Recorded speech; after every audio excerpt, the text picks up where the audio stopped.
Então, sejam todos bem-vindos, bem-vindas, boa noite a todos.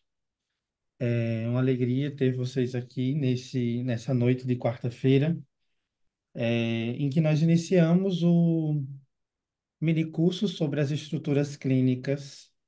Hoje nós vamos falar um pouco sobre a neurose histérica, começando pelas histéricas, e vamos seguindo semana que vem falando sobre neurose obsessiva e assim vamos caminhando. Eu quero de antemão antecipar a vocês que penso que para podermos começar esse mini curso, vocês vão precisar de um certo desprendimento daquilo que vocês têm por histeria. E me refiro diretamente a uma psicanálise freudiana. A minha intenção é fazer uma construção da psicanálise de Freud até a psicanálise de Lacan, pensando nas vias possíveis para elaborar uma noção clínica, estrutural. Então, vocês vão precisar necessariamente desse certo desprendimento daquilo que vocês entendem por histeria. É muito comum de nós confundirmos histeria com muita coisa. E histeria não é muito, não é, às vezes, não, nem é tudo, às vezes nada do que nós imaginamos que é dentro da nossa prática clínica. Então, é importante que tenhamos em mente essa possível desconstrução, uma certa abertura de pensamento para aquilo que o Lacan nos propõe, que acaba sendo bem subversivo, na sua construção teórica. Inevitavelmente, nós vamos precisar ir a noção da linguística, que é a qual Lacan se serve para pensar a sua psicanálise. De antemão, eu também quero aproveitar e indicar para vocês, acho que duas aulas que eu tenho no meu, no meu canal no YouTube sobre estruturas clínicas, em que nós falamos brevemente sobre a noção de estrutura. Então, eu indico a vocês irem lá, darem uma olhada nessa aula, principalmente para pensar a noção de afirmação e negação da castração simbólica, que não é algo que eu vou me propor a pensar hoje enquanto explanação desse ponto. Então, eu vou partir do pressuposto que vocês sabem do que se trata quando eu me refiro à afirmação e negação da castração simbólica. Penso que é inevitável nós não passarmos pelos textos principais, que Lacan diz que são os textos mor do inconsciente, da obra freudiana, que é o texto Interpretação do Sonho, o xiste e a sua relação com o inconsciente e psicopatologia da vida cotidiana. Para quem não sabe, o Lacan considera esses três os três textos mais importantes da obra de Freud. Depois, eu penso que um outro texto muito relevante que vai nos servir para pensar a noção de estrutura, não da histérica, mas da estrutura clínica, é o texto A Instância da Letra no Inconsciente, desde Freud. É um texto que está nos escritos do Lacan. E uma outra referência também, que são os três primeiros capítulos do Seminário 5, né? Eu costumo dizer para quem estuda comigo que o Seminário 5 é um dos seminários mais importantes e mais urgente de nós estudarmos ele na nossa atualidade, mas principalmente a quem se presta a praticar uma psicanálise lacaniana. Então, partindo desse pressuposto da afirmação da castração simbólica, o sujeito, na neurose, é um sujeito que tem a afirmação, a castração simbólica afirmada. Então, esse é um primeiro ponto. Quando pensarmos no sujeito neurótico, automaticamente esse sujeito, para ser pensado assim, precisa estar dentro do parâmetro da afirmação da castração simbólica, né? E o que é que eu quero dizer com a afirmação da castração simbólica? Eu costumo dizer e equiparar o nome do pai a duas coisas. Na neurose, o nome do pai é uma ponte com a norma fálica. Na psicose, o nome do pai é um muro com a norma fálica. Então, na neurose, existe uma ponte entre o sujeito e a normalidade. Na psicose, existe um muro entre o sujeito e a realidade. Então, isso é indispensável para nós começarmos a pensar a noção de estrutura clínica. E alguns pontos que nós vamos precisar passar também nesse nosso encontro de hoje, que é o que é a histeria freudiana? Um segundo ponto, o que é a histeria lacaniana? São duas dimensões totalmente distintas. A histeria freudiana, ela diz respeito, sobretudo, a um corpo doloroso. Então, em Freud, nós temos como parâmetro de diagnóstico o corpo enquanto fenômeno, né? E aí nós vamos precisar ir brevemente às bases da psicanálise, quando Freud, na sua experiência de construção teórica com Breuer, elabora a sua psicanálise a partir do corpo das mulheres histéricas. E aí faz sentido quando Freud pensa o conceito de pulsão como um conceito limítrofe entre o somato e o psíquico. Justamente porque o que denuncia o conflito histérico nos casos de Freud é justamente os fenômenos de corpo. Então, essa diz respeito a uma histeria freudiana. E aí nós vamos trazer isso para a atualidade. Os freudianos têm mais propriedade para dizer isso do que eu. Inclusive, os freudianos atuais abandonaram essa dimensão do corpo como critério diagnóstico, né? Então, a histeria freudiana se pauta, sobretudo, em um corpo doloroso, por um excesso de excitação psíquica e sexual. Esse corpo é via conversiva dos afetos que não foram elaborados e destinados. Nos estudos sobre a histeria, o Freud faz uma elaboração muito rica que serve para a clínica contemporânea, inclusive. O problema do sujeito, e ele segue dizendo isso, é que nós não lembramos com a memória, nós lembramos com as sensações. Essa é a lógica freudiana e o porquê o corpo participa diretamente do adoecimento neurótico e histérico na psicanálise freudiana, né? E aí o Freud constrói dentro de um texto, inclusive, que eu queria indicar para vocês, é um texto de 1896 do Freud, que se chama A Etiologia da Histeria. Um texto de 1896 chamado A Etiologia da Histeria, onde o Freud formula a hipótese de a histeria se pauta e se apoia, sobretudo, na sexualidade infantil. Então, vamos aí voltando algumas casinhas atrás, entendendo que, para o Freud, a histeria, o sintoma histérico, diz respeito a um conflito infantil, né? E aí é um texto que eu acho crucial, principalmente para quem pratica a psicanálise com crianças, que é o texto Os Três Ensaios sobre a Teoria da Sexualidade. Lembrando que, quando Freud elabora a sua psicanálise, nós ainda tendemos a pensar na pessoa histérica, no sujeito histérico. Eu sou histérico. A psicanálise freudiana é uma psicanálise que ainda carrega em si traços muito profundos acerca da filosofia, do sentido doente e do ser. Então, em Freud, nós conseguimos ainda pensar um eu sou histérico, eu sou obsessivo, eu sou psicótico.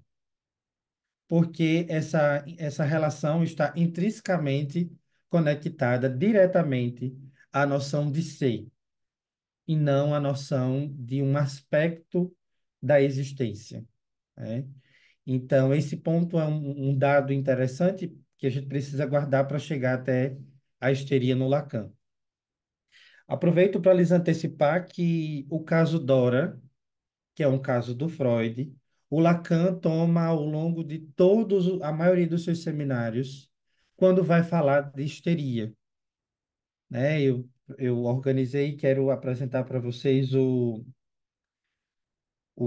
discurso histérico, o gráficozinho, montar junto com vocês e pensar justamente o porquê o Freud se serve tanto do caso Dora para pensar a noção da histérica, né? Enquanto a histeria freudiana é um corpo doloroso, um corpo que quer ser cifrado e decifrado, na psicanálise lacaniana, ou para o Lacan, a histeria é um corpo falante.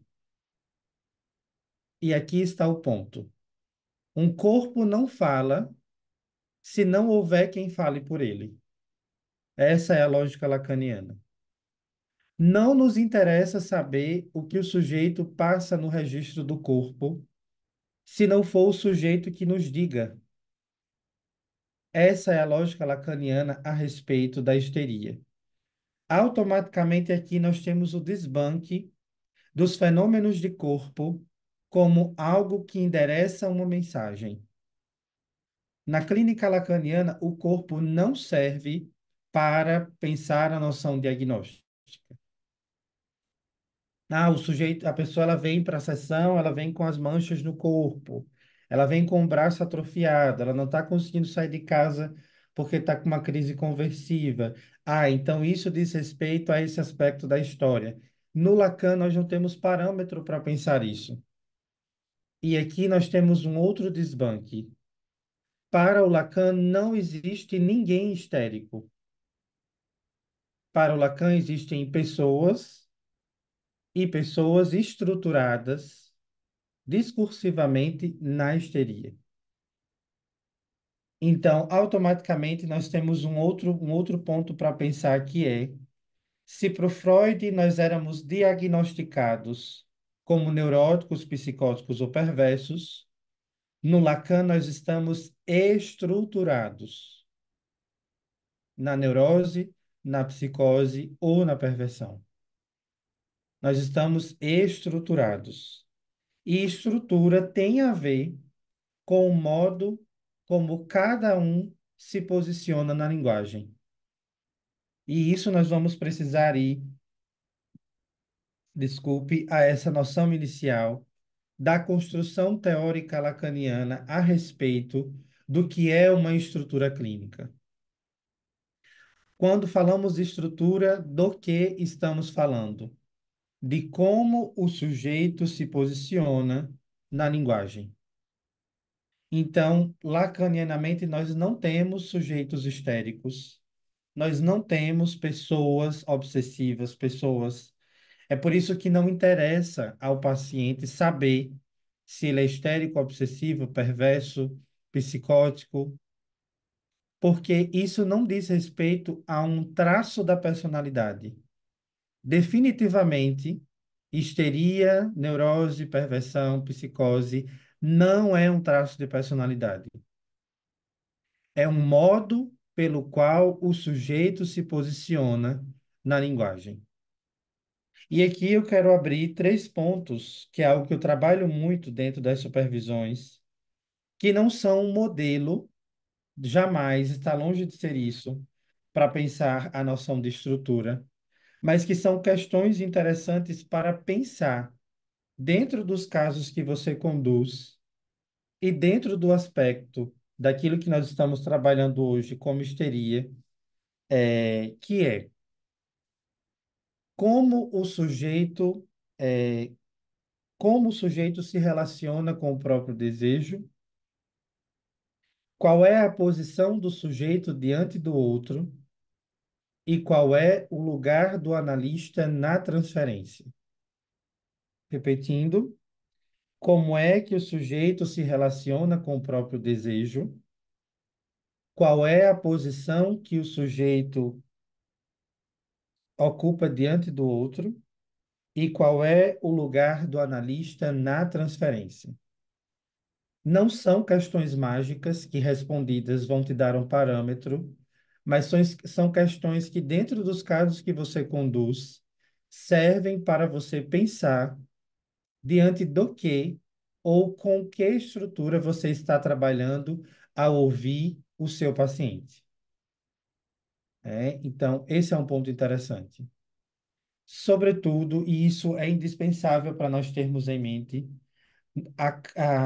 isso o Lacan define no Seminário 13, que é um seminário que eu tenho uma admiração muito grande, que é o Seminário do Objeto da Psicanálise.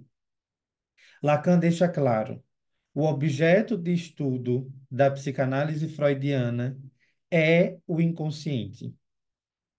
O objeto de estudo da psicanálise lacaniana é o sujeito do inconsciente.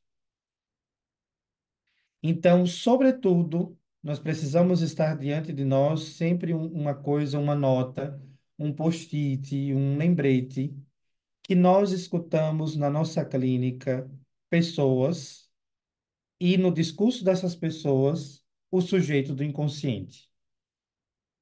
Se você estiver preocupado em definir qual é a estrutura que esse sujeito ocupa na linguagem, definitivamente você não está, talvez, escutando o sujeito do inconsciente.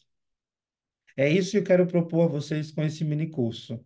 Não é dar a vocês um manual que vai fazer você se tornar um expert no diagnóstico clínico diferencial.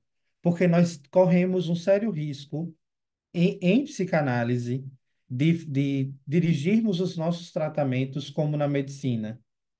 Eu só tenho como dirigir esse tratamento se eu souber qual é a estrutura clínica. Eu também não concordo com essa história de as estruturas são mistas. Não concordo com isso. As estruturas são mistas, né? O neurótico psicotiza, o neurótico faz isso, nada a ver. Lacanianamente, definitivamente, isso não existe, né? Uma vez estruturado na linguagem, uma vez afirmada a castração simbólica, a partir dali nós temos um sujeito que lida com o próprio desejo de uma forma neurótica, de uma forma perversa ou de uma forma psicótica. E é isso que eu quero introduzir dentro da nossa discussão de hoje, a noção de estrutura clínica como um modo de relacionar-se com o próprio desejo. E aí sim nós conseguimos pensar parâmetros para iniciarmos a nossa discussão. Márcio, fique à vontade. Aí, então, na verdade, assim, a gente não poderia utilizar, a partir, então, da psicanálise lacaniana, esse conceito de borderline, que faria, que daí coloca como se fosse uma indefinição de estrutura. Esse é um ponto bem problemático, Márcio, Ah, porque tem vários desdobramentos essa discussão. Por quê? Primeiro, eu tenho uma crítica, que é algo que eu tenho trabalhado também nos grupos de supervisão, que é tomar como parâmetro para a nossa escuta o diagnóstico médico e psiquiátrico. uhum, O que é que eu mais escuto dentro do campo psicanalítico? A pessoa tem transtorno de personalidade bipolar. Então, ela é psicótica. Não é. uhum, Não é. Definitivamente não é. Porque nós não estamos falando na psiquiatria como ponto de direção para os tratamentos que nós conduzimos. Aí, o que é que tem para o border? Para o border, nós temos a estrutura que o Jacques Alain Miller criou, que é a estrutura de psicose ordinária. Que isso não existe no Lacan. Essa é uhum, uma estrutura criada pelo Jacques Alain Miller. E aí, o que é tido como psicose ordinária? Uma psicose que nunca foi desencadeada. Só que psicótico é psicótico, desencadeado ou não. Não importa se a pessoa está em crise ou se não está. é psicose. Uhum, Área ou não, é psicose. E aí, por exemplo, nós temos os casos dentro da nossa clínica. A pessoa passa 50 anos da vida muito organizada e aos 50 anos perde o marido. E essa pessoa desponta numa crise delirante e não volta mais para o eixo já há 10 anos. Ah, então era psicótica ordinária e agora é psicótico extraordinário? uhum, Aqui está a minha crítica a essa noção. Então, desculpe, então o ponto é, o que é que nós estamos chamando de border? Nós estamos chamando de border o diagnóstico médico psiquiátrico, uhum, mas dentro do parâmetro que você tem teórico, você escuta uma neurose ou uma psicose? Porque às vezes o border é uma histeria, uhum, entende?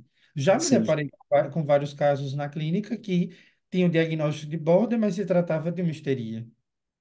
Então, o ponto é não tomar o diagnóstico médico psiquiátrico como norte para a nossa direção, sim, uhum, porque senão nós começamos a nomear, a tomar de lá para cá a direção em vez de ser daqui para lá. uhum. Percebe que aí está o ponto? Sim, claro, e é um grande erro, na verdade, se a gente utilizar, porque eles utilizam dos fenômenos para poder fazer o diagnóstico psiquiátrico, né? Não é o mesmo fundamento do diagnóstico em psicanálise, né? Completamente Exata, diferente. exatamente. Uhum. A psiquiatria, ela pauta o seu diagnóstico no signo linguístico, Sim, isso. né, que é esses fenômenos de corpo. Então, o Aham, signo, ele está em jogo. E nós pautamos a nossa noção de trabalho no significante, não é ok, no signo, certo? obrigado. E aí eu Uhum, queria tomar uma citação direta, que eu acho muito boa para pensar a dimensão da estrutura histérica, que é o do livro do Antônio Quinet, que eu tenho várias ressalvas sobre ele, mas queria tomar um trecho uhum, que se salva, que é as 4+1 condições da análise. O trecho que eu vou tomar está na função diagnóstica, do ponto 2. E o Antônio Quinet vai dizer assim: para a histérica, o outro é o outro do desejo, marcado pela falta e pela impotência em alcançar o gozo, tal como demonstra o pai de Dora, cujo desejo ele vai sustentar com o seu sintoma da afonia. A histérica confere ao outro o lugar dominante, na cena de sedução de sua fantasia, em que figura o encontro com o sexo. Ela não está presente como sujeito, mas como objeto. Não fui eu, foi o outro. Isso aparece na clínica como uma reivindicação ao outro, a quem, diferentemente do obsessivo, ela não deve nada. É o outro que lhe deve. Se o obsessivo escamoteia a inconsistência do outro, supondo-lhe o gozo, para a histérica, o outro não tem o falo. Se tampouco ela o possui, deve assumir, no entanto, a função de faz de conta de ser o falo. A histérica não é escrava. Ela desmascara a função do senhor fazendo greve. No entanto, está sempre à procura de um senhor, de um mestre. Inventa um mestre, não para se submeter a ele, mas para reinar, apontando as falhas da sua dominação e mestria. A histérica estimula o desejo do outro e dele se furta como objeto. É o que confere a marcação de insatisfação a seu desejo. Isso é um checkmate que o Antônio Quinet faz nesse livro acerca da estrutura histérica, porque indo para nossa prática clínica, o que é que nós falamos quando nós estamos falando da histeria, né? O Lacan, ele eleva o discurso histérico a um dos principais discursos em psicanálise. Para quem não sabe ou não lembra, para o Freud, existem três profissões do impossível: governar, educar e psicanalizar. O Lacan se inspira nessas três profissões do impossível e cria três discursos: o discurso do mestre, o discurso universitário, o discurso analítico e inclui um quarto discurso, que é o discurso da histérica. No grafo do discurso histérico existe de cara uma divisão. E o que nós estamos falando quando nós falamos da divisão histérica, né? Inclusive tem uma outra citação, eu vou fazendo citações assim e vocês vão anotando como lhe for possível, que não vocês não pegaram, vocês podem perguntar que eu respondo, tá? Que eu volto ao ponto. Que é uma citação que está no seminário 3. Inclusive, esse seminário é dedicado às psicoses, mas eu acho que deveria ser dedicado à histeria, porque tem dois capítulos. O capítulo, inclusive, essa é uma citação para vocês que quiserem pensar a histeria diretamente, é o capítulo 12 e 13 do seminário 3 do Lacan. Capítulo 12 e 13 do seminário 3, intitulado de A Questão Histérica. E o Lacan começa abafando com uma questão: o que quer uma mulher, né? A Simone de Beauvoir pergunta, né, a respeito do tornar-se mulher, né? Ela afirma que ninguém nasce e se torna mulher. E aí o Lacan vai e faz um contraponto: o que quer uma mulher? E aí eu faço essa citação que eu acho importantíssima. O Lacan diz assim: quando Dora se vê interrogar a si mesma sobre o que é uma mulher, ela tenta simbolizar o órgão feminino como tal. Sua identificação com o homem portador de pênis é para ela, nessa ocasião, um meio de aproximar-se dessa definição que lhe escapa. O pênis lhe serve literalmente de instrumento imaginário para apreender o que ela não consegue simbolizar. Eu acho um outro ponto crucial, interessante e indispensável para nós tomarmos nessa nossa construção a respeito da histeria, que é: não existe predominância de histeria em um sexo específico. Se nós pensarmos assim, nós ainda estamos pensando freudianamente. Para o Lacan, não existe isso de predominância de histerias, de histéricos, histéricas, mais homens do que mulheres, mais mulheres do que homens. É daí onde vem a equivocada pergunta: existe histeria masculina? Não existe, porque a histeria não é masculina nem feminina. É histeria. E quando nós falamos de homem e de mulher, nós não estamos falando necessariamente, definitivamente, em Lacan, de quem tem um pênis e de quem não tem. Inclusive, é um encontro que eu também estou devendo e eu acho que é importante tomar aqui para a gente começar a pensar. Para quem não estuda a tábua da sexuação, nunca viu a tábua da sexuação, eu acho crucial ir à tábua da sexuação, que é um grafo lacaniano que ele apresenta no seminário 20 de forma completa, mas que ele constrói ao longo do seminário 17, 18, 19, 20 e no texto Aturdito, em que o Lacan deixa claro que no que tange ao homem e à mulher, estes não dizem respeito ao órgão genital. Aqui no seminário, inclusive na mesma página, Lacan diz assim: é sempre de uma anatomia imaginária que se trata. Quando nós falamos de anatomia, de ter ou não ter um pênis, nós sempre vamos estar alocados no registro imaginário. Ou seja, é imaginário. É o registro do sentido.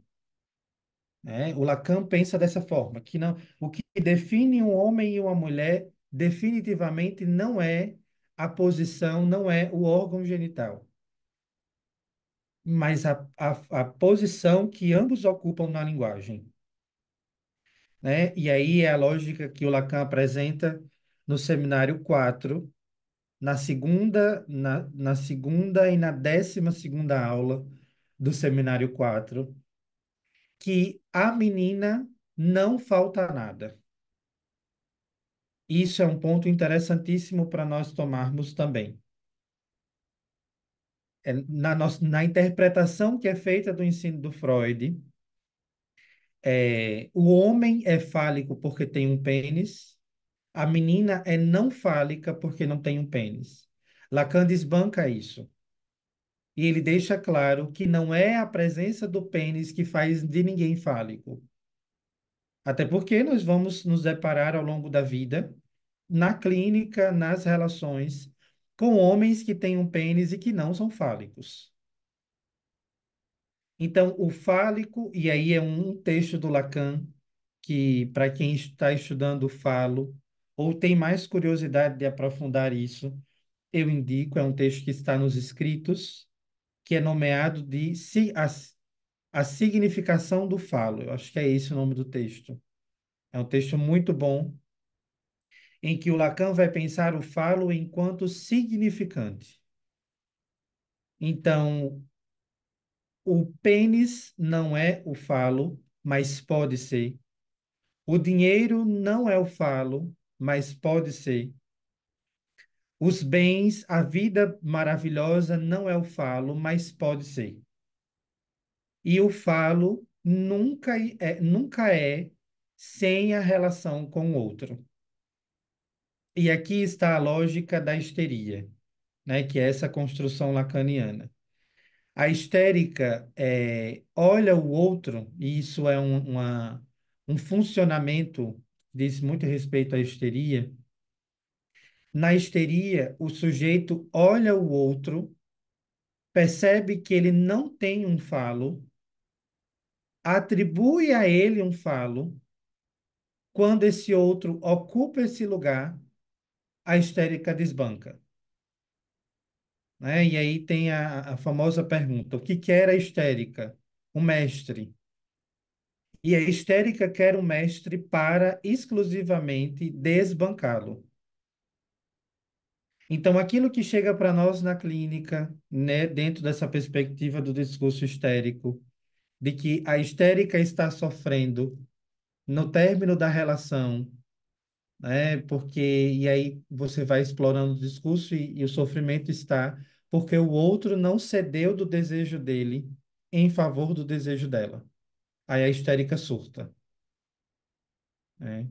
A histérica faz show, faz barraco, porque o outro não cedeu do desejo dele. O grande inferno da vida, o grande inferno da histérica é quando ela se depara com alguém fálico que não cede do próprio desejo. Por isso que dizem por aí que o casamento perfeito é um histérico e um obsessivo. Porque o obsessivo é fálico. O obsessivo não cede do seu desejo, né? E aí nós vamos àquelas questões que eu trouxe para você, para a gente pensar no início, né? Como é que a histérica se relaciona com o próprio desejo, né? O Lacan deixa muito claro isso ao longo de todo o seu ensino, que o modo que a histérica tem de se relacionar com o seu desejo é sempre por via da insatisfação. Essa é a marca do desejo na histeria, né? A histérica contribui para se manter insatisfeita, né? Eu fico brincando que a gente não pode confiar nas histéricas, né? No discurso histérico, porque a histérica chega hoje se queixando que a vida tá uma bosta. Aí ela chega amanhã e diz que comprou um carro, né? Ah, meu casamento tá uma bosta. Eu avancei, eu quebrei a cara do meu marido. Aí amanhã eles viajam para Grécia em lua de mel, né? Então, aquilo que é queixa, tem muitos. A razão da queixa da histérica é sempre uma forma modesta dela se manter insatisfeita. E essa é a metonímia desejante nos casos de histeria. Aí algumas pessoas perguntam, né? Mas, Humberto, o que é que justifica a histeria ser assim? Será que não dá para não ser histérico? né? Será que daria para evitar uma histeria? Né? O que é que poderia ter sido feito lá no início para que a pessoa, para que o sujeito não estivesse estruturado na histeria, né? E aí eu respondo essa pergunta sempre com a metáfora que Lacan usa no Seminário 11, que é a bolsa ou a vida. No tocante à estrutura clínica, quando nós falamos de estrutura clínica, nós sempre anotem isso no caderninho, no seminário, aonde vocês quiserem. Quando falamos de estrutura clínica, nós sempre estaremos falando de uma escolha forçada. Sempre. Quando falamos de estrutura clínica, nós sempre estaremos falando de uma escolha forçada. Não há possibilidades de escolher não ser neurótico. Não tem uma cartela no início da vida para você escolher. Ah, eu vou ser neurótico, tá? Pá, aperta no botão. Né? Eu vou ser psicótico, é lindo ser psicótico, aperta no botão. Né? No grupo do Seminário 5 aparece muito essa questão. Humberto, o que é que poderia ter sido feito para evitar a estrutura psicótica? Essa é uma pergunta que insinua que a psicose é um problema. O que é que poderia ter sido feito para evitar uma psicose? E quando nós falamos de estrutura clínica, nós não falamos no sentido do ser. Eu não sou neurótico, eu não sou psicótico. Quando falamos de estrutura clínica, nós sempre falamos de estrutura, de posição discursiva na linguagem. Nós não estamos falando do jeito que a pessoa é. A pessoa é histérica. Não, ninguém é histérico. Ninguém é psicótico. O psicótico não delira 24 horas por dia. O psicótico não é aquele que não vai parar no farol, no sinal vermelho. O psicótico não delira de 24 horas por dia. A histérica não é insatisfeita 24 horas por dia. O ponto está que a histérica vai trazer para o tratamento aquilo que a deixa insatisfeita, né? E aí é o ponto. Como é que a histérica se relaciona com o próprio desejo? É sempre por via da insatisfação. É sempre colocando o outro no lugar daquele que não pode dar a vida que ela quer. Porque é sempre um desejo inalcançável. E quando alcançável, né, é muito comum de escutar isso na clínica, né?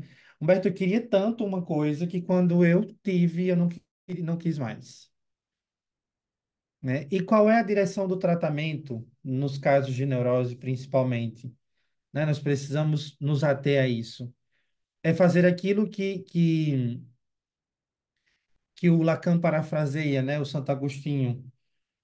O Santo Agostinho define felicidade dessa forma.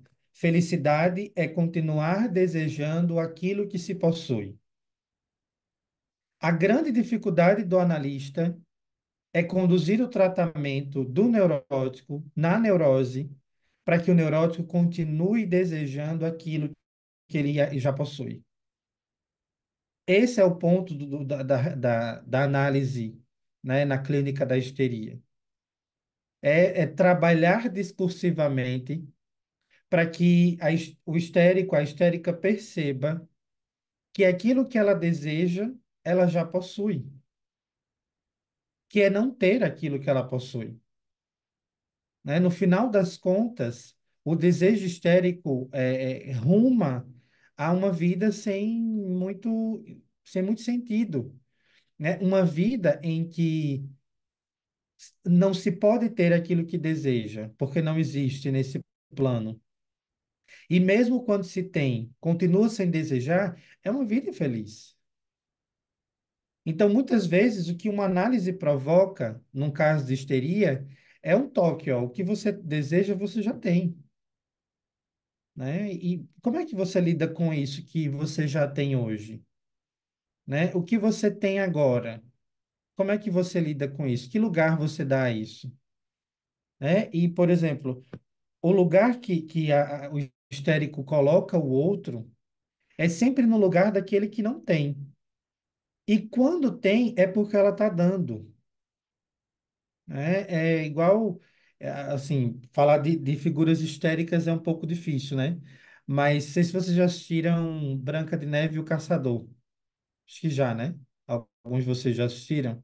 Ah, esqueci agora o nome daquela do espelho meu. Esqueci o nome dela agora. Se alguém puder me ajudar, que ela se serve da beleza de O nome mulheres dela é Charlize Theron, o nome da atriz.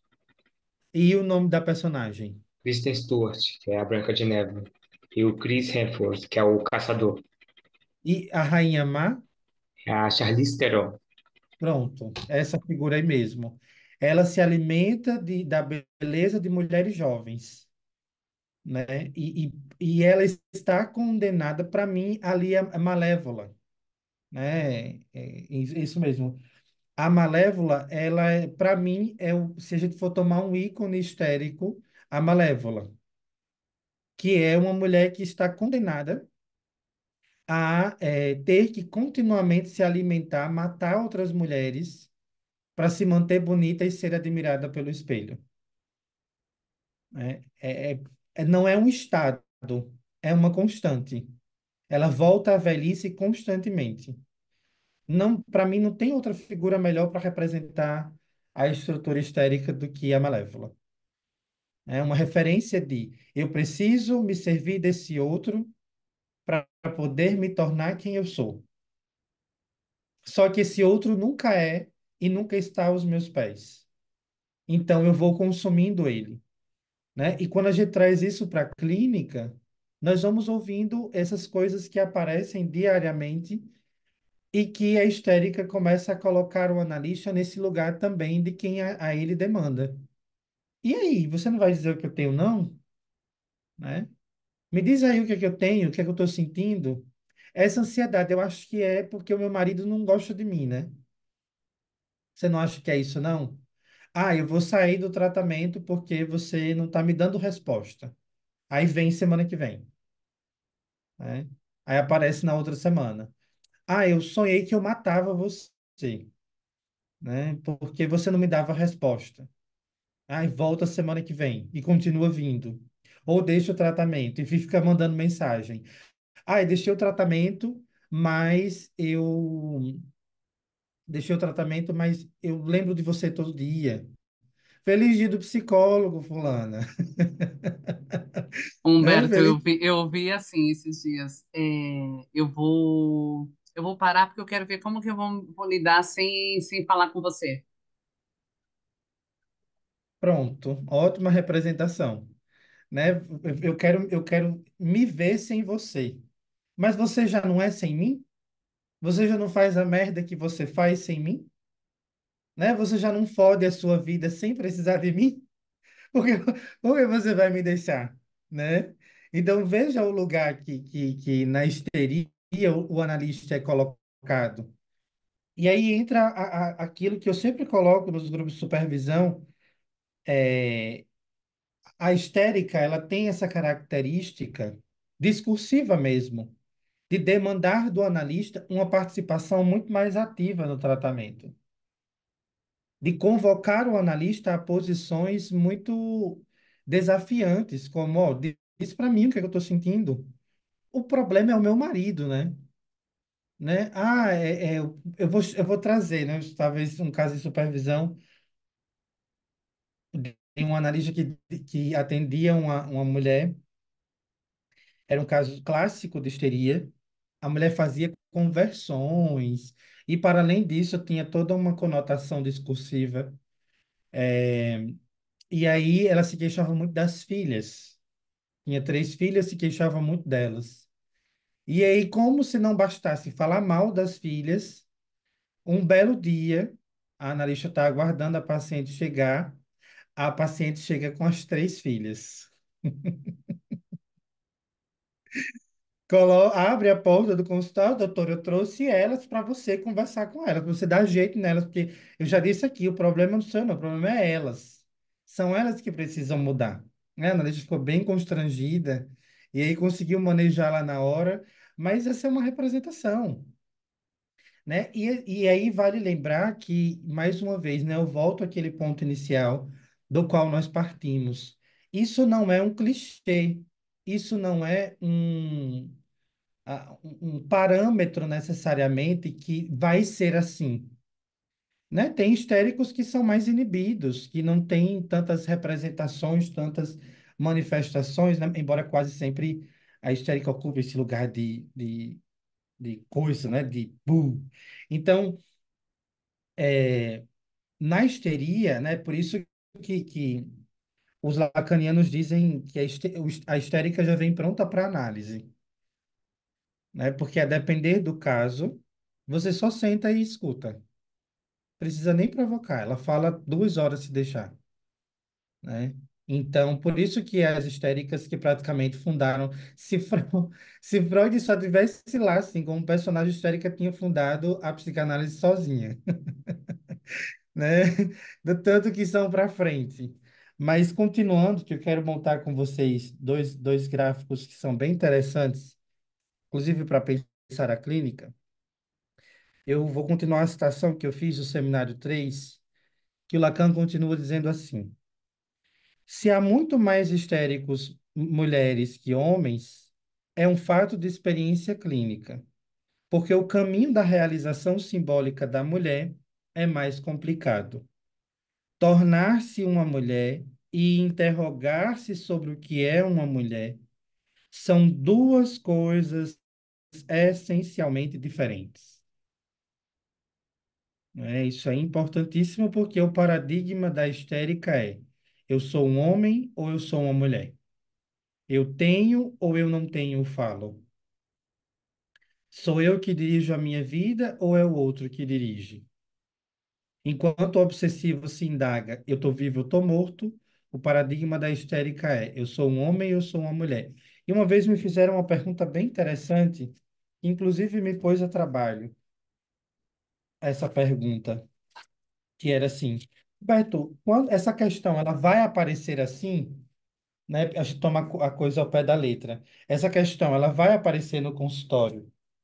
A histérica vai se perguntar o que é um homem ou o que é uma mulher? E a resposta é não, né? Essa pergunta ela pode aparecer assim, mas é bem provável que não. Porque o que é que o Lacan quer dizer com essa dimensão do tornar-se uma mulher é diferente de se questionar o que é uma mulher? O que é que ele quer dizer com isso? Ou com o paradigma da histérica do eu sou homem, eu sou mulher? Tem muito mais a ver com quem tem o falo e quem não tem,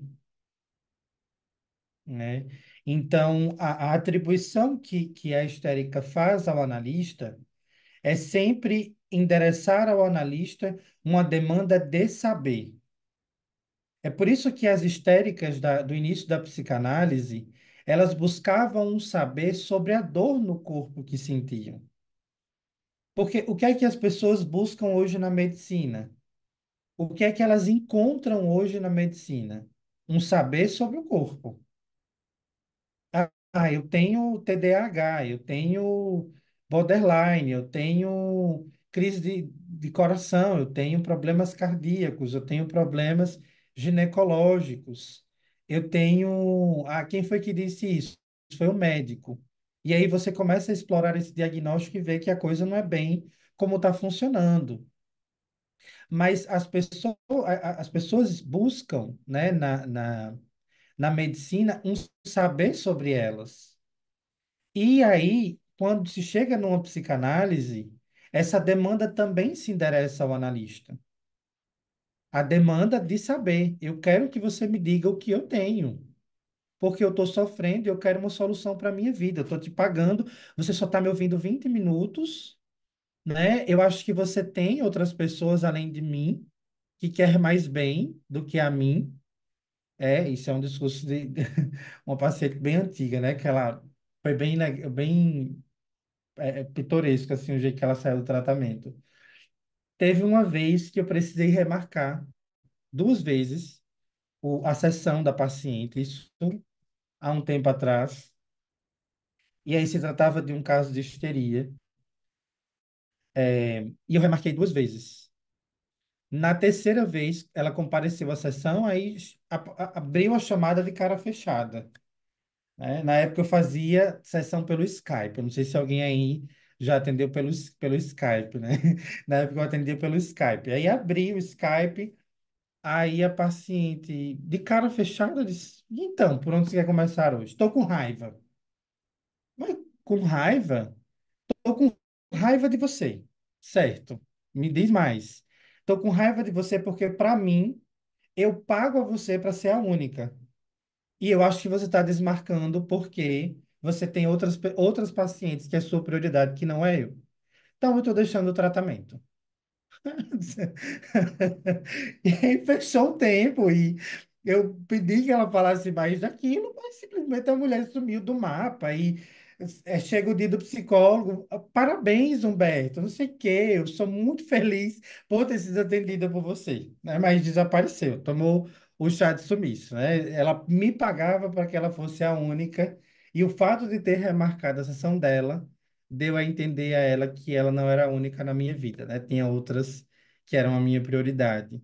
Então, o lugar que o analista ocupa, nos casos de neurose no todo, mas principalmente na histerícia mais clássico, é um lugar de saber, né? De endereçamento de saber sobre o sintoma, sobre a vida, sobre a história.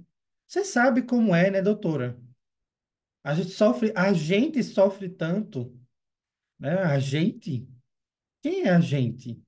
Né? A gente sofre tanto, a gente faz tudo pelas pessoas e no fim as pessoas só fodem a gente. Né? Então, exatamente, Bianca. É, não é clichê. E não é isso que necessariamente nos dá norte para pensar uma estrutura histérica.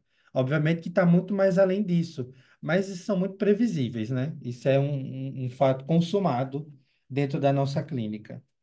Um outro capítulo que eu queria indicar também para a leitura de vocês, que é o capítulo. Deixa eu só localizar aqui que o meu seminário abriu e. Não. É o capítulo 7 do seminário 23 do Lacan. Capítulo 7 do seminário 23. Quando Lacan fala de uma falácia que testemunha do real. Lacan vai elaborar a noção de histeria rígida, né? Uma elaboração bem interessante, pouco falada na psicanálise lacaniana, mas é como se fosse uma histeria clássica, bem freudiana mesmo, né? Essa é a lógica que o Lacan elabora. Eu vou abrir aqui o quadro para eu separei dois grafos lacanianos para trabalhar com vocês hoje.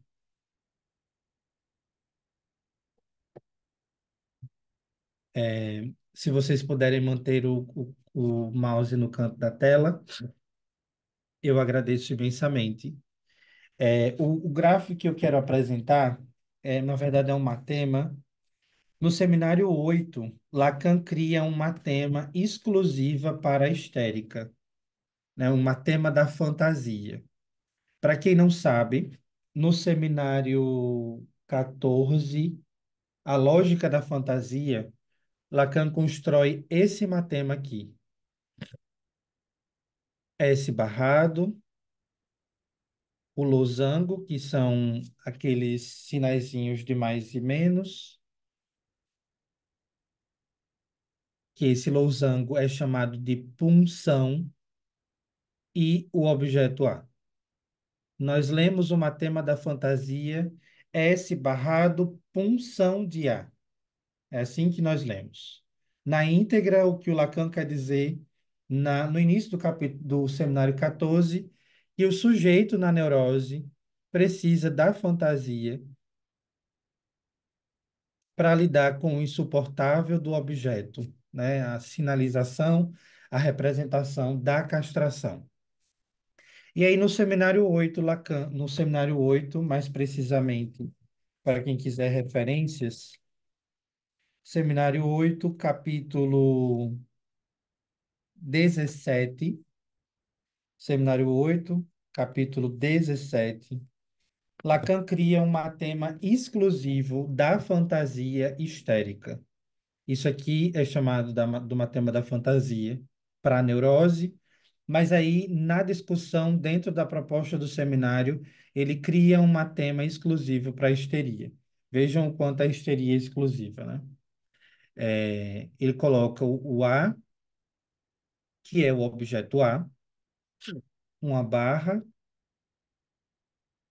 o menos φ, e aqui eu acho importante vocês tomarem nota, todas as vezes que vocês verem esse símbolo no ensino do Lacan, você vai estar lendo ele por falo imaginário,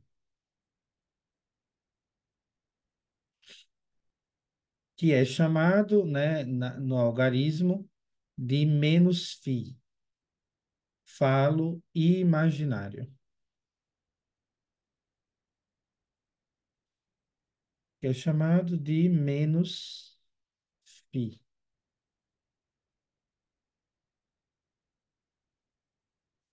Toda vez que você vê no Lacan esse símbolo aqui, que é o φ maiúsculo, você vai ler ele como falo simbólico.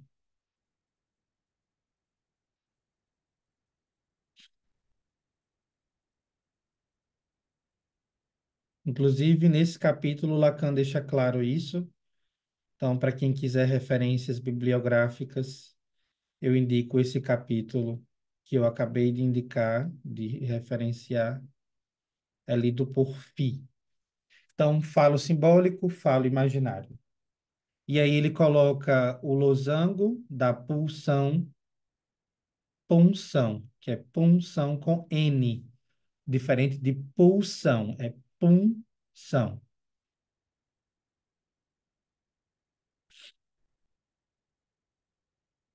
Coloca punção e A. Lembrando aqui, nós temos o objeto A, para quem não conhece. Punção, a fantasia, Felipe. Objeto A. Falo imaginário. Punção é a mesma coisa que fantasia. Toda vez que verem esse losango, vocês vão estar vendo no Lacan o símbolo da fantasia. E aqui, o grande outro. Ou o outro com A maiúsculo. E o que é que o Lacan está construindo com o matema da fantasia da histérica? O que é que ele quer dizer com isso? A histérica ela vai, a todo custo, tentar driblar a castração, né? Como se trata de uma neurose, nós estamos falando do mecanismo de defesa da neurose, que é o recalque. E o que é que a histérica faz? Para a histérica, o outro não é fálico. É ela quem atribui a ele essa função. Então, aqui nós temos o falo do lado da histérica, né? Aqui seria o falo, que seria a junção de A mais o falo imaginário, porque na verdade ela não possui o falo, ela supõe possuir, e a fantasia de que o outro é completo, de que o outro possui um saber sobre ela. Então, o certo, o correto seria que aqui o A fosse barrado. Só que ela justamente faz isso. E aqui mora aquele ponto crucial para a gente pensar a clínica na histeria, que é a dimensão da sedução. A história da sedução histérica se pauta justamente nisso. A histérica se furta da posição de sujeito para a posição de objeto, né? E aí, falando de uma forma não lacaniana, só uma licença poética para lhes dizer uma coisa: ninguém consegue fazer a histérica de objeto se ela não se fizer objeto. Isso é um ponto muito curioso na histeria. Exatamente ninguém consegue fazê-la de objeto se ela não ocupar esse lugar. né? Então, isso é uma nota de bolso para a gente guardar, não como um pressuposto para o diagnóstico, mas para a gente se deparar, quando se deparar com isso na clínica, conseguir pensar que, quando a histérica fala dessa ilusão de que o outro sabe sobre ela, de que o outro pode alguma coisa sobre ela. Ah, mas eu não encontrei o amor da minha vida. Eu acho que o amor da minha vida não existe. Eu vou desacreditar do amor, né? Eu não encontro ninguém que eu goste. Todo mundo só quer me usar. E aí você começa a escutar mais um pouco esse todo mundo só quer me usar. E daqui a pouco você começa a perceber que não é todo mundo que usa a histérica. É ela que se coloca nesse lugar, que é a boa, que, né? E aí tem essa dimensão do ganho, né? Que a histérica é não sem um retorno. Então, quando Lacan constrói esse matema, né, que na íntegra é objeto A sob fala imaginário, fantasia e o outro, a leitura é: a histérica supõe que o outro tem o falo, porque ela atribui a ele. Então, nunca a histérica, de fato, vai supor que o outro tem o falo, ou se ela supõe que o outro não tem o falo, é justamente porque ele não tem. Ou, né, ao contrário, se ela supõe que o outro não tem, é porque ele tem, se ela supõe que ele tem, é porque ele não tem, né? Então, na dimensão da relação de alteridade com o outro, o falo sempre vai estar em jogo, que é aquilo que eu indiquei para vocês na leitura do texto A Significação do Falo. Eu acho que tem alguns de vocês mexendo no mouse. Se puderem deixar o mouse estabilizado, não tem Desculpa. riscos. Tranquilo. E aí, uma outra coisa que eu queria trazer para vocês é justamente o que Lacan apresenta no seminário 17, sobre o discurso da histérica, né? Eu gosto muito do seminário 17, porque Lacan faz uma leitura quase que contemporânea do capitalismo, do neoliberalismo, e trocando em miúdos, Lacan diz assim: é as histéricas que põem em movimento a economia. Eu acho maravilhoso quando ele fala do discurso histérico. E aí o Lacan constrói o algoritmo da histeria dessa forma. Deixa eu mostrar aqui para vocês. S barrado,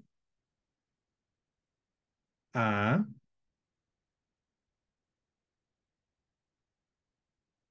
S1, que é o significante mestre, e S2, que é o significante do saber. A histérica ela é dividida em seu desejo, né? Essa barra aqui representa o sujeito barrado, mas a divisão do desejo histérico é sempre essa. O que a histérica quer? Um mestre. Só que nessa busca por um mestre, a histérica encontra um impasse, que é o A, que é a castração, né? E nessa busca de um mestre, acerca de alguém que saiba sobre ela, que decifre, né? O enigma da histérica é essa. Ou você me decifra, ou eu vou te devorar. Ou você faz por mim, né? Ou eu não vou fazer por você. E aí a pessoa vai e se ilude, né? Faz pela histérica, no final das contas fica na mão, porque ela não faz de volta, né? Então, a histérica supõe que o outro não tem o falo, é porque tem e vice-versa. Porque ela supondo que ele não tem, ele tem. Porque na íntegra, né, essa ideia da dimensão fálica, ela é sempre atribuída. Então, se o outro tem o falo, ela supõe que não tem, justamente para tentar apagar essa dimensão do poder sobre ela. Então, se o outro é poderoso, tal qual, maior que eu vou apagar esse outro a todo custo, porque esse outro é uma pedra de tropeço e ele é uma ameaça. Se o outro tem o falo, que não eu, esse outro pode a qualquer momento escancarar a minha falta. pode a qualquer momento me desbancar, me desmascarar e me mostrar castrada, né? E o terror dentro dos casos de histeria é se ver castrada. Então, essa dimensão do se ver castrada é o grande horror da histérica, né? E a histérica posterga isso a todo custo, né? A todo custo ela posterga, posterga, deixa para amanhã, deixa para depois, e isso fica como que né? A definição, a histérica sofre de quê? De reminiscências. O grande exemplo que o Lacan cita está no Seminário 17, é quando ele faz a referência ao caso Dora. Lacan disse que o grande problema, o grande fracasso do caso Dora foi Freud ter conduzido o caso do lugar do mestre. E eu não sei se vocês já leram o caso Dora, mas Dora vai embora. É Dora que sai do tratamento. Não é Freud que termina o tratamento dela. É ela que sai. Justamente porque Freud se coloca no lugar fálico do mestre. E ocupando o lugar do mestre, é impossível de dirigir os casos de histeria, porque fica-se uma briga para quem tem um falo maior, né? Ou para quem tem ou quem não tem o falo. O difícil, né, ao analista nos casos de histeria é permanecer no lugar da demanda sem responder a ela. A histérica endereça uma demanda de saber. O analista sustenta essa posição sem responder a ela. Esse é o lugar da transferência na histeria. É suportar o lugar do endereçamento de saber sem supor que sabe. Se o analista supor que sabe alguma coisa sobre a histérica ou sobre qualquer paciente, ele não sabe nada. Por isso que é muito perigoso, e aí eu entendo a problemática do campo psicanalítico lacaniano, porque é tão problemático pensar em estrutura clínica em Lacan. Porque a gente tende a buscar um panorama, uma tabela para escutar os nossos pacientes. A gente escuta o fenômeno e não escuta o sujeito. E é o contrário, escuta o sujeito e dá lugar ao fenômeno. Mas a prioridade é o sujeito. Mais importante do que saber se é neurose histérica ou obsessiva, é saber se trata de uma neurose afirmada na castração simbólica. Então, esse é um ponto de relevância que vale a pena nós pensarmos e tomarmos como ponto de partida. Jennifer? Só repete o que tu falou ali, que eu não consegui pegar quando tu fez o primeiro matema. Falou, o sujeito na neurose precisa da fantasia para. Eita, eu não sou da pessoa que lembra. Vou chamar mais seguido, então. Não Não quis sou te da pessoa que interromper. lembra o que fala. Se alguém O que puder eu ajudar. Tá. anotei, o que eu anotei foi que para lidar com o insuportável. Não sei se eu coloquei certo. Ah, mas eu acho que é isso aí, é algo por aí. Pronto. Para lidar com o Obrigada. insuportável do objeto. Acho que foi isso. Foi. Obrigado. Pronto, isso. Larissa está confirmando Obrigada. aqui. E aí eu queria abrir para as questões agora, para que vocês tragam as dúvidas, as interrogações. Fiquem à vontade, levantem a mãozinha, abram o microfone, quem quiser. É, espero não ter ajudado, para que vocês continuem pesquisando e pesquisando. Eu indico para que vocês, assim, se vocês me pedissem, se me pedirem uma indicação, me indica um livro. Não tenho um livro para indicar, não, mas eu tenho esses dois capítulos que eu indiquei no início. Se eu puder fazer um pedido para vocês, leiam esses dois capítulos do Seminário 3. O capítulo 12 e o capítulo 13 do Seminário 3. São importantíssimos para pensar a clínica da histeria. Alguém tem alguma questão, alguma dúvida? Alguma contribuição?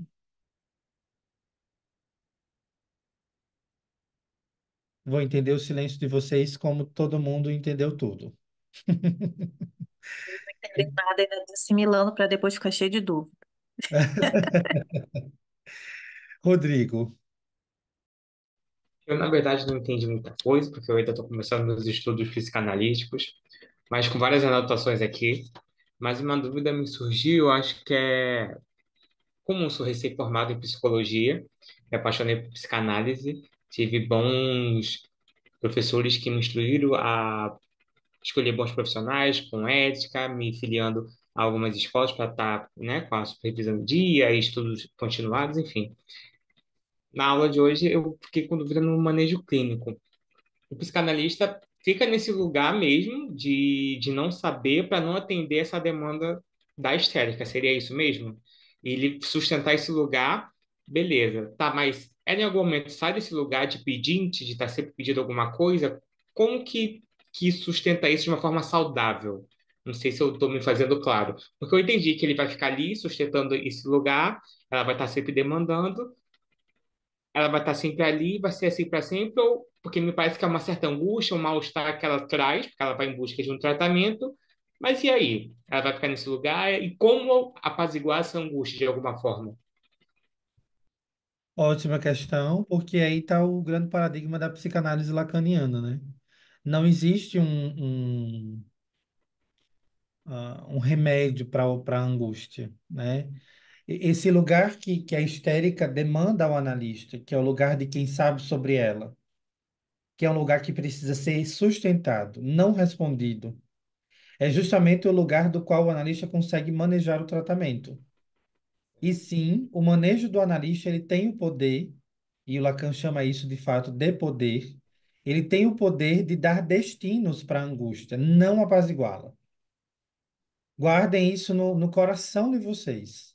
A angústia não se apazigua, a angústia se destina, né? E aí, o que é que nós entendemos por angústia na psicanálise lacaniana?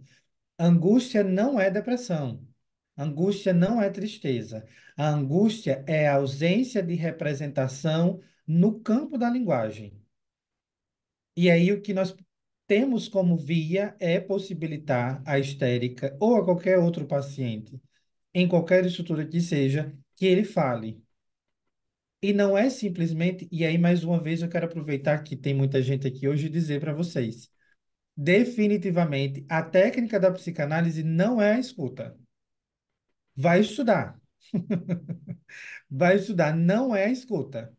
A técnica da psicanálise não é a escuta. A gente tem várias outras técnicas à nossa disposição: escansão, intervenção, interpretação, né? Escutar qualquer um escuta, mas a operação que tem o poder do analista sob a angústia é encontrar um destino para ela.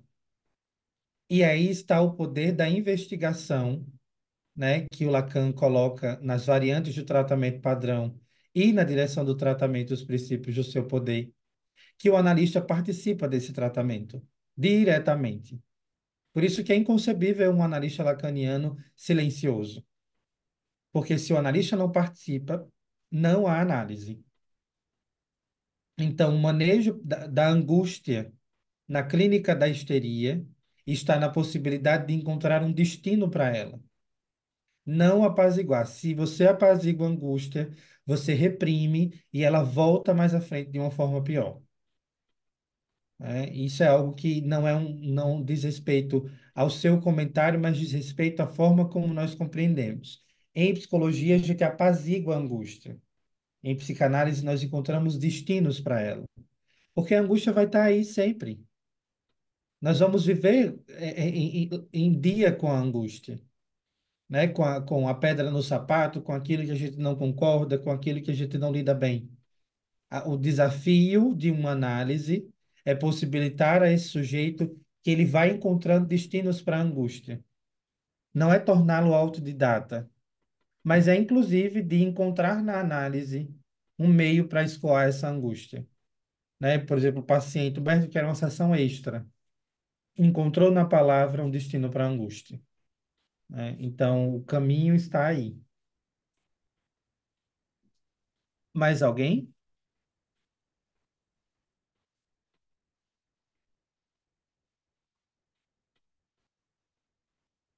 Então, Humberto, oi, Letícia.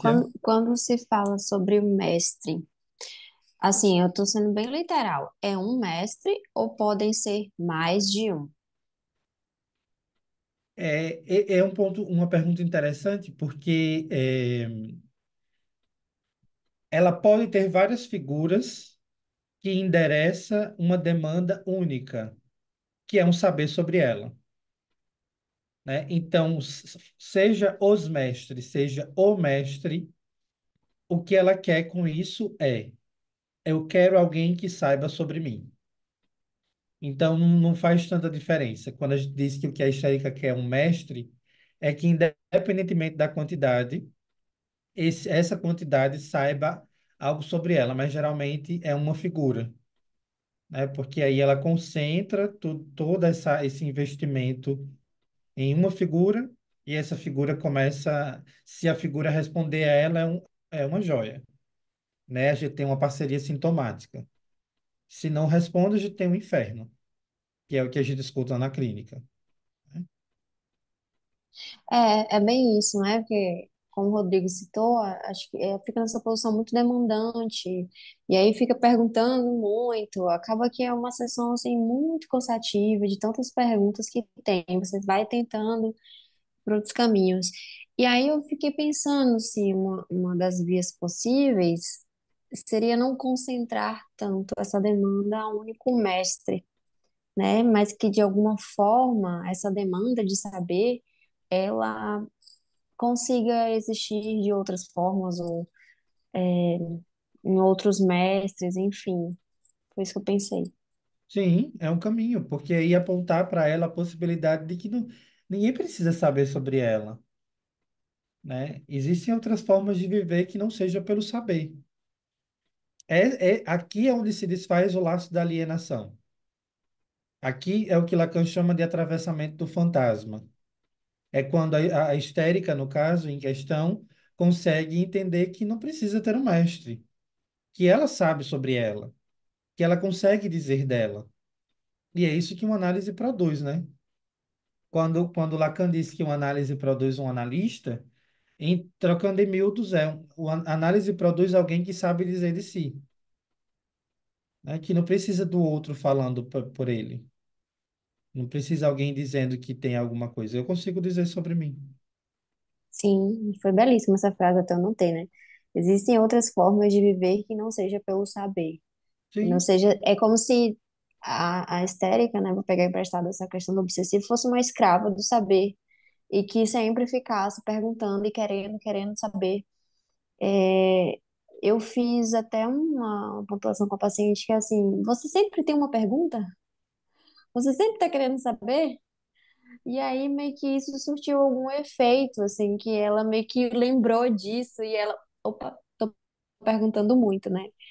Aí ela já começa a se conter um pouco mais. Eu acho que a histérica, assim, o obsessivo é muito contido e a gente precisa estressizar, e a histérica é muito histérica e a gente às vezes precisa que ela não demande tanto esse saber, né?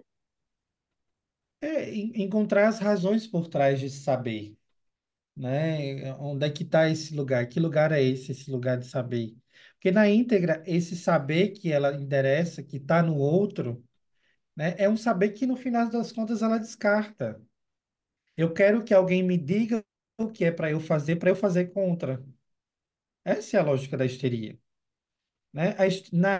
Na íntegra, na vera mesmo, a histérica nunca vai fazer o que os outros dizem para ela fazer. Ela quer que alguém diga para que ela faça o contrário. É por isso que muitas vezes os casos de histeria são confundidos com casos de perversão. Porque na perversão tem isso, só que o perverso, ele não pede um mestre, ele não quer um mestre. Ele vai em busca de algo que já está posto socialmente, no discurso, para transgredir a lei. A histérica quer inscrever isso, está aqui, porque se o outro for desbancado, o outro mestre for desbancado, quem sabe sou eu, né? Eu quero alguém que diga o que é para me fazer, para que eu faça o contrário, porque no final das contas eu sou o certo. Mas aí eu não suporto fazer as coisas por mim e aí sucumbo numa crise, né? É muito previsível, nem é adivinhação. Mais alguma questão?